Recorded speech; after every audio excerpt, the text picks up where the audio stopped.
Good morning, শুভ সকাল। তাহলে আজকে হচ্ছে সোমবার।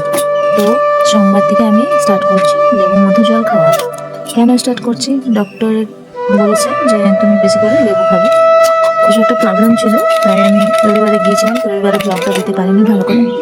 তো এটা হচ্ছে সোমবারের ভিডিও। তো প্রথমে আমি লেবুর মধ্যে জল খেয়ে নিয়েছি।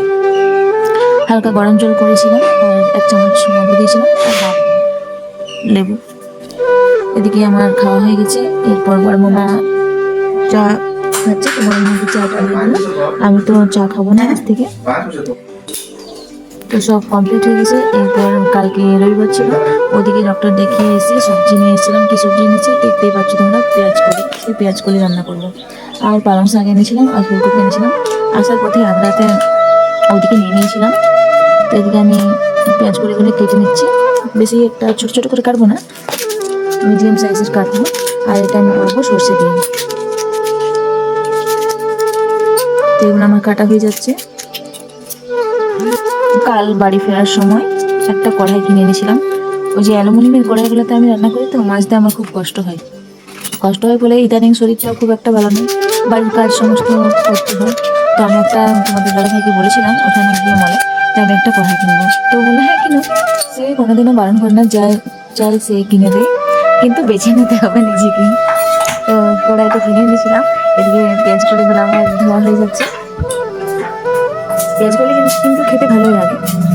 এইভাবে বড় টকের মধ্যে আমি নিয়ে নিয়েছি এবং জল ঝরিয়ে নিচ্ছি। এই ছিদ্রযুক্ত ঝাঁপিগুলোতে জল ঝরে যায় পুরো। তো এগুলোতেই আমি সবজি কেটে ধুয়ে রাখি। প্রথমে আমি সব রেডি করে রেখে নিই।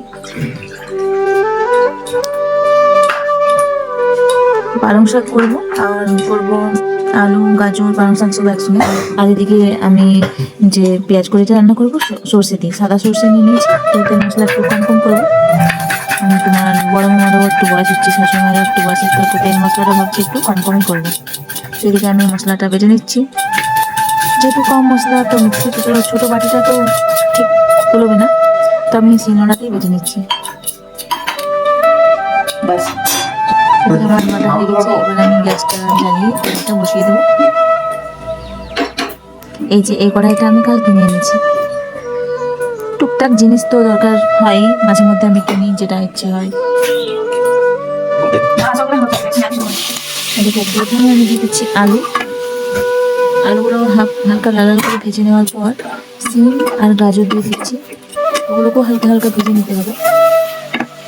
রান্নাটা কিন্তু খুব প্লেন করছি, বেশি তেল মশলা করছি না।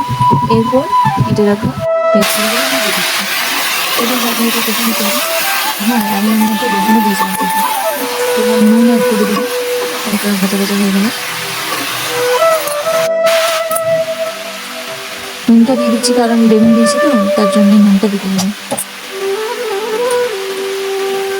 এরপর যে মশলাটা রেখেছিলাম আমি বেটা, সেটা দিয়ে দিচ্ছি। জিরে গুঁড়ো, ধনে গুঁড়ো, হলুদ এগুলো লাগবে। আর এটাতে কিন্তু রান্নাতে আমার খুব ভালোই লাগছিল, একটুকুও কড়াই লাগেনি। তো এদিকে তরকারিটা যতক্ষণ হয়ে যাক, ততক্ষণ আমি চলো রুটিগুলো করে নিই। জল খাওয়ার জন্য রুটি হচ্ছে এবং ভাত হয়, তোমাদের দাদাভাই ভাত খেয়ে যায়। আর আমরা জলখাবারে রুটি খাই সবাই। তো সকালে একবার রুটি হয়, রাতে একবার রুটি হয়, দুবার প্রায় রুটি হয়। রাতে একটু বেশি হয়, সকালে প্রায় 10-15টা রুটি হয়, রাতে আরও বেশি হয়। তোমরাও বেশি না, রাতে 35টা রুটি হয়, 35টা, শীতকালে 40টা রুটি হয়। তো এদিকে এক এক করে বেড়ে নিচ্ছি। তোমাদের দাদাভাই আজকে টাইম করে চলে এসছে, তো ওদিকে জল নিতে চলে গেছে। ও টুকটাক হেল্প করে দেয়, তো কতই বা করবে, তো ওর তো অফিস থাকে না।